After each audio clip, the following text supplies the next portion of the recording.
Brokenness builds strength because it forces the human spirit to face what it fears most, the reality of being shattered and yet still standing. When life breaks you, it strips away everything that once made you feel secure, leaving only the raw essence of who you are. Sarah Jakes Roberts often shares that brokenness is not a sign of weakness, but an invitation to transformation. It is in the breaking that God begins to rebuild you, piece by piece, stronger than you were before. The chosen ones go through deep seasons of breaking because their foundation must be unshakable. Before God can elevate you, he must remove everything fragile, false, or dependent on others for strength. Brokenness becomes the tool that shapes resilience, humility, and faith. Three pillars that can only be formed in the fire of life's trials. When something valuable is broken, we often assume it loses its worth, but in God's design, the opposite is true. What breaks is what becomes useful. The cracks allow light to enter. The wounds allow wisdom to grow. Sarah Jakes Roberts explains that God does not discard the broken. He rebuilds them into something more powerful than before. Your broken pieces are not evidence of failure, but proof that you survived something others might not have. Brokenness teaches you endurance. It reminds you that strength isn't about pretending to be whole. It's about learning to live in love while you're still healing. The moments when you feel weakest are often the moments when your true strength is being born. There is something sacred about being broken because it removes the masks we wear. When you've lost everything, you no longer have to perform for approval. You stop pretending to have it all together and finally become honest with God, with others, and with yourself. That honesty is powerful because it allows real healing to begin.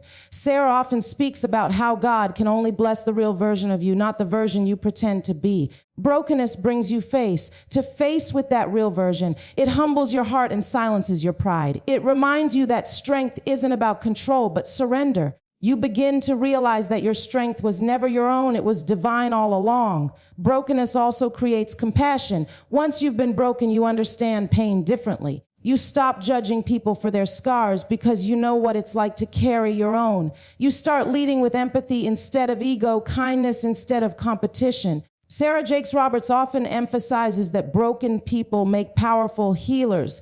They can speak to the hurting because they've been there. They know how it feels to cry in silence, to smile while suffering, to keep moving even when their heart is bleeding. That understanding gives your words weight and your presence peace. Brokenness connects you to others in a way that comfort never could. It makes your heart softer, your prayers deeper, and your love purer. Strength that comes from brokenness is different from ordinary strength. It's quiet, steady, and spiritual. It's not the strength that shows off. It's the strength that endures. You learn how to keep going when everything inside you wants to quit. You learn that survival is not just about making it through, but about growing in the process. Brokenness teaches you to find beauty in the fragments, to recognize that wholeness is not about perfection, but integration.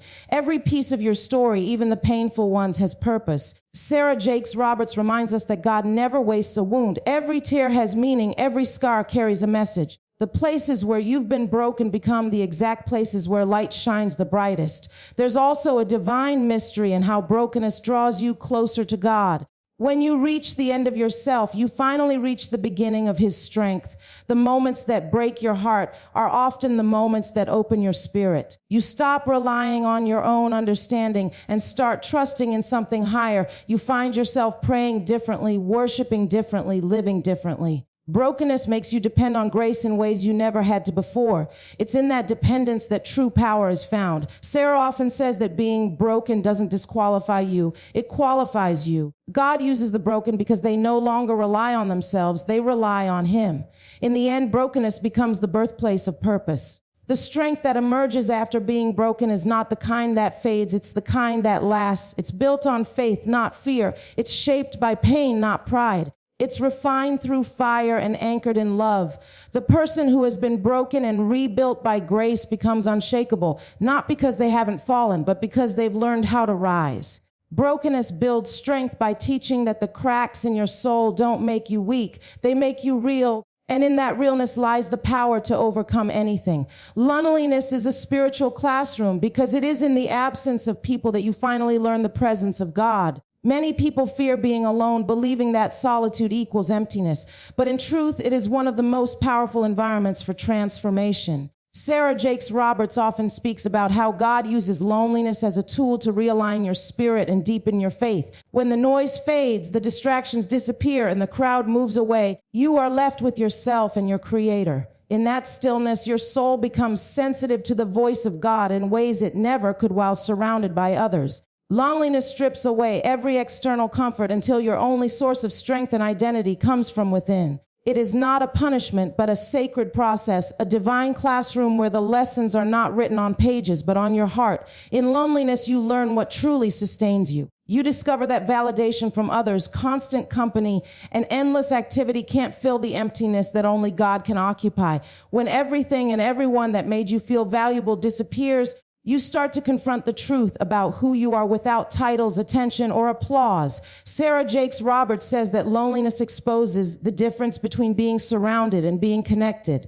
You can have a room full of people and still feel unseen, unheard, or unloved. That's because true connection doesn't come from numbers. It comes from depth. When God pulls you into isolation, it's not because he wants you to suffer, but because he wants you to learn how to be complete without depending on others for your sense of worth. Loneliness is also where divine revelation often takes place. Every great spiritual leader in history had to walk through a season of solitude before stepping into destiny. Moses met God alone in the desert. David wrote his most powerful psalms in isolation, and even Jesus withdrew from the crowd to pray in solitude. Sarah Jakes Roberts often reminds her listeners that separation precedes revelation. When God wants to show you something new, he'll often remove you from what's familiar. In loneliness, your heart becomes quiet enough to hear instructions that would have been drowned out in the noise of company. The silence becomes sacred because it's where purpose begins to speak. In this classroom of loneliness, you also begin to unlearn the lies you've believed about yourself. You confront your insecurities, your fears, and the parts of you that you've hidden from the world. The absence of people leaves no one to distract you from your own truth. You start asking deeper questions about who you are, why you're here, and what you're meant to become. Sarah often says that God uses loneliness to detox your soul. The habits, patterns, and relationships that once filled your days start to lose their grip. You begin to see how much energy you spent trying to please others, and you realize that peace was never meant to come from performance. This realization is painful but necessary because it teaches you how to live authentically. Loneliness also becomes a mirror that reflects your spiritual growth. When you no longer panic at the thought of being alone, it's a sign that you've started to find peace within yourself. You begin to enjoy your own company and hear your own thoughts clearly. You learn how to sit in silence without rushing to fill it. Sarah Jakes Roberts teaches that the chosen ones must be comfortable in isolation because destiny often requires walking alone. Not everyone can go where you're going, and not everyone can understand what you're carrying. Loneliness becomes training for leadership because it teaches you how to move forward even when no one is clapping for you. It teaches you how to be guided by conviction rather than consensus. Through loneliness, you also learn intimacy with God. When the people you counted on disappear, his presence becomes more real. You begin to sense his comfort, his direction, and his peace in ways that words cannot describe. Sarah Jakes Roberts says that loneliness turns into intimacy when you realize you were never truly alone. God was there all along, waiting for you to notice him. Every quiet night becomes a conversation, every tear becomes a prayer, and every unanswered question becomes an invitation to trust. Loneliness teaches you how to stop striving and start surrendering. It's where you learn that being alone doesn't mean being abandoned. It means being anointed. In this spiritual classroom, you graduate not with a certificate, but with clarity. You leave with a deeper understanding of your identity, your worth, and your calling. Loneliness refines your relationship with yourself and your Creator. It teaches you resilience, patience, and peace. It transforms isolation into revelation, separation into preparation, and silence into strength. When you come out of that classroom, you no longer fear being alone because you understand that solitude is sacred space where divine purpose is born, faith is strengthened, and your connection with God becomes unbreakable. Letting go brings growth because holding on to what no longer serves your purpose can keep you from stepping into the next chapter of your destiny. Sarah Jakes Roberts often says that God cannot fill hands that are already full. When you are holding on to relationships, habits, mindsets, or environments that were meant for a past season, You limit what God can do in your life. Letting go is not about losing people or possessions. It is about releasing control and trusting that what is meant for you will not require you to beg for it. Growth demands release because progress cannot exist without change. Every time you cling to something familiar out of fear, you create spiritual stagnation. It's when you finally surrender that God begins to move. Letting go feels painful because it requires detachment from what once gave you comfort. It's natural to want to hold on to people and places that once felt like home, even when they've stopped aligning with your purpose. Sarah Jakes Roberts teaches that spiritual maturity is recognizing when something is over, even if it still feels good. Growth and comfort rarely coexist. God often disrupts your comfort to develop your character. The people who were essential in your past may not be equipped to walk with you into your future. When God starts to elevate you, He also starts to separate you. Letting go is His way of making room for something greater. The space that loss creates is sacred. It's where new life begins to form. Many times we resist letting go because we confuse attachment with loyalty. We stay in relationships that drain us, careers that limit us, and situations that no longer reflect our growth because we fear the unknown. Sarah often reminds us that faith begins where familiarity ends. You cannot grow spiritually if you're always trying to control outcomes. God calls you to release what's dying so He can replace it with what's divine. The process hurts because it feels like breaking, but it's actually birthing. You are shedding old versions of yourself, and just like a seed must break open to sprout, you too must let old things fall away to reach your potential. Every season of elevation begins with separation. Letting go also teaches humility. It's an act of surrender that acknowledges that you are not the author of your own story. You begin to realize that control was never your job. Trust is. Sarah Jakes Roberts says that growth begins when you stop fighting God's plan and start flowing with it. The things He removes are not punishments, but protections. Sometimes the people you cry over leaving were actually blocking your blessing. Sometimes the doors that close are saving you from destruction. Letting go allows God to lead you without resistance. It makes room for peace to replace pressure and for clarity to replace confusion. When you stop forcing what's no longer working, you start receiving what was always meant for you. This process also reveals your strength. It takes courage to release something you love without knowing what will replace it. But it's in that act of courage that you begin to see how capable you really are. Sarah often shares that her own growth came through painful releases, moments when she had to walk away from people, opportunities, and identities that no longer aligned with her purpose. Every ending she endured was actually an invitation to transformation. You learn that letting go is not the end of your story. It's the beginning of your evolution. You begin to see that sometimes closure doesn't come from explanations, but from acceptance. When you stop trying to understand why something ended and start trusting that it ended for a reason, peace begins to take root. Letting go brings growth because it frees your spirit to receive new revelation. The more you release, the lighter you become. You begin to travel spiritually without the weight of past disappointments. You no longer define yourself by what you lost, but by what you learned.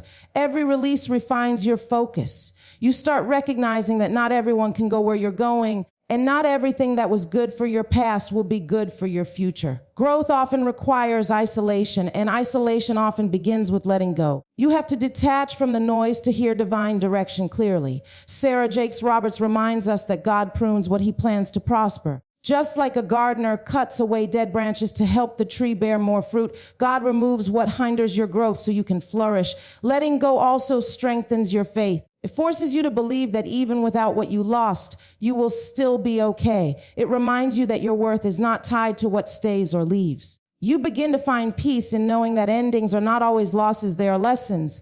Each release expands your heart, your understanding, and your capacity for purpose. When you learn to let go gracefully, you create space for divine alignment. You stop chasing closure and start embracing calling. You stop asking why and start trusting what's next. Letting go is the bridge between who you were and who you are becoming, and only by crossing it can you step into the fullness of your destiny. Life has a way of isolating those who are chosen for something greater. It's not punishment, it's preparation. When you are called to walk in divine purpose, you can't always walk with the crowd. The path of destiny often demands distance, and loneliness becomes the language of transformation. When we say divine isolation is preparation, It means that sometimes God will pull you away from everything familiar to prepare you for something far greater than you can currently imagine.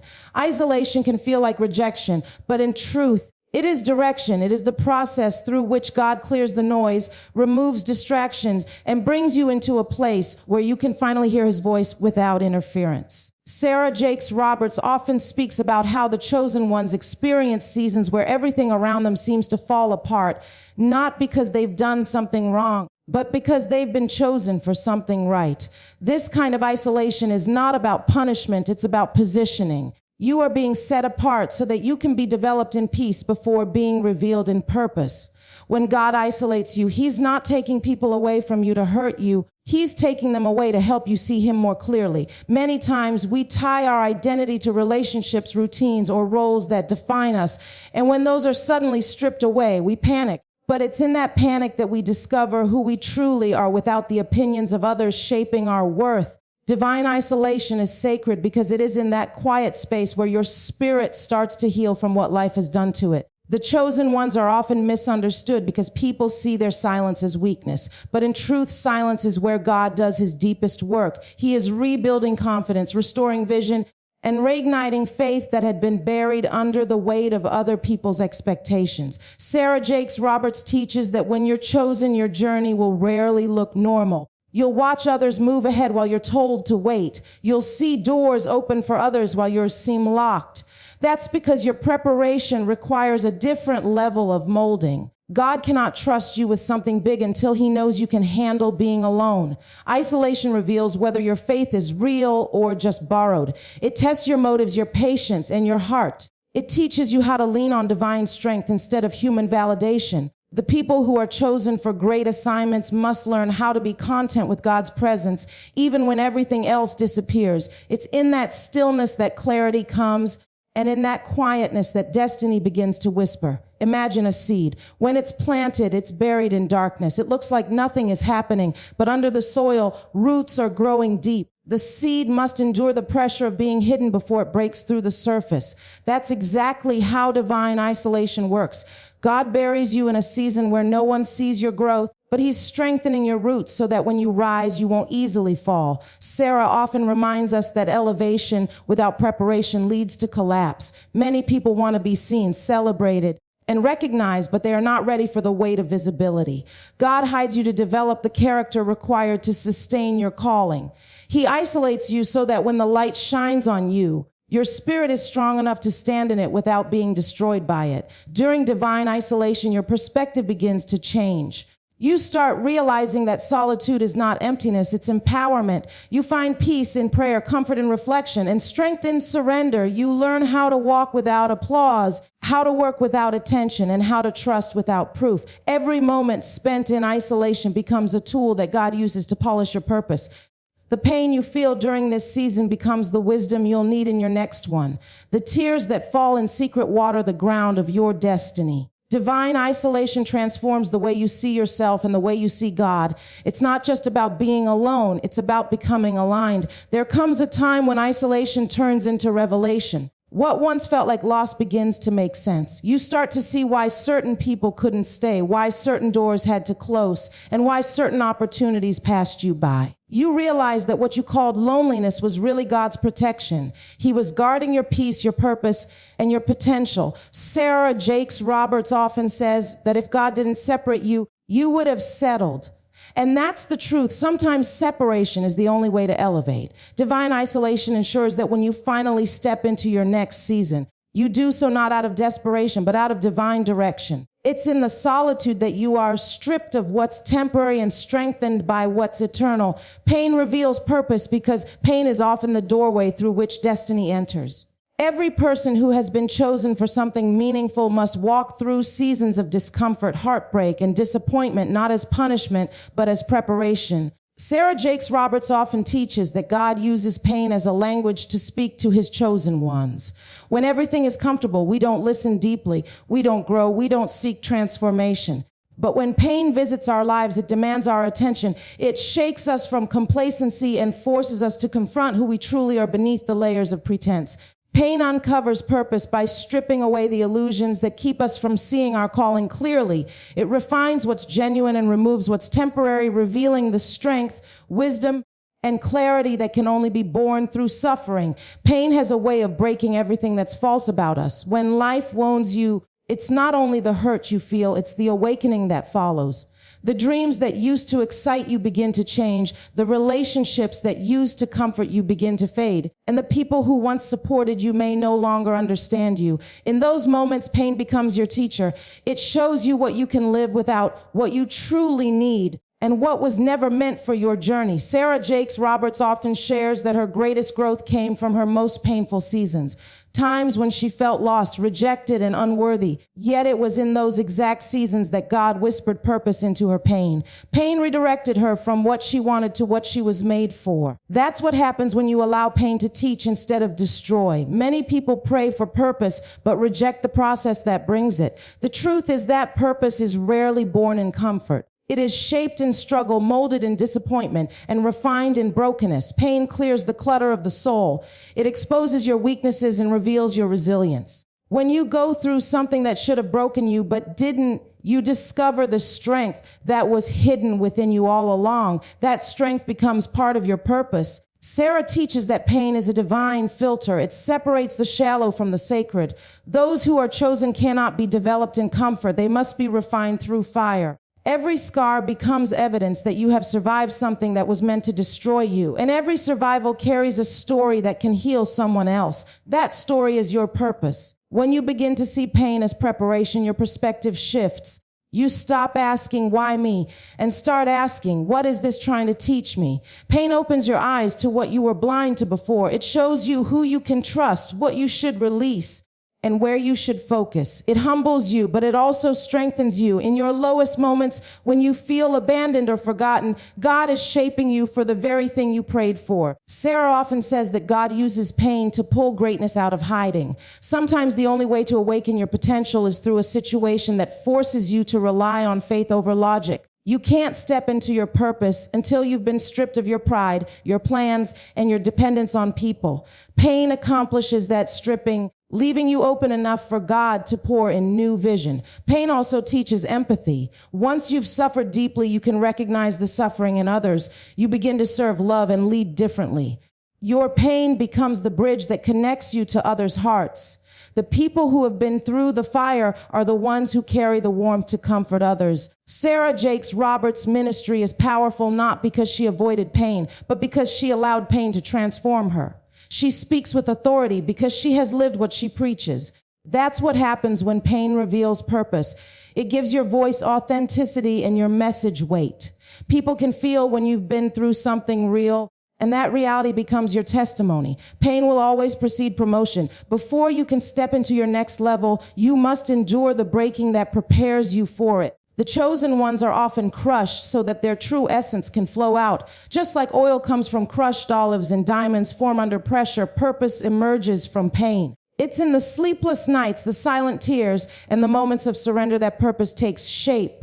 Pain reveals the parts of you that are strong enough to carry what's coming next. It's the divine sculptor that carves out everything unnecessary until only your true calling remains. What once felt like destruction is often construction in disguise. Pain does not come to destroy you. It comes to define you, to pull out the warrior within, and to remind you that what hurt you was never meant to end you, but to awaken you to who you truly are.